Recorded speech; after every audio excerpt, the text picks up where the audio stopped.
अस्सलाम वालेकुम नाज़रीन, मैं हूँ कामरान ख़ान और आप देख रहे हैं शो। आपको पता चले कि आज मुल्क भर में यौम यकजहती कश्मीर मनाया जा रहा है। 5 फरवरी को जो है कश्मीरियों से पूरी पाकिस्तानी कौम यकजहती मनाती है।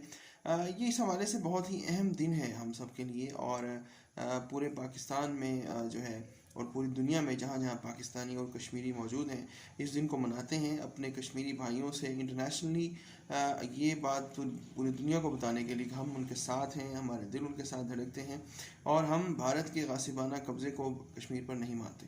इस हवाले से इमरान खान गवर्नमेंट जो है वो कोई ख़ासी हमें कामयाब नज़र नहीं आती, क्योंकि 5 अगस्त 2019 से जो है आर्टिकल 35 और 376 जो है वो मुअत्तल है इंडिया में, और वहाँ पे इस वक्त जो है कश्मीरियों जो हैं उनको उनके हकूक़ से भी महरूम किया जा चुका है। हिंदुओं को जो है डोमिसाइल अलॉट हो चुके हैं। आज की खबर के मुताबिक कश्मीर के लिए तकरीबन 18 लाख हिंदुओं को डोमिसाइल अलॉट हुए हैं, जो कि पहले जब ये रियासत कश्मीर जो है एक मखसूस अपनी शनाख्त रखती थी तब नहीं था।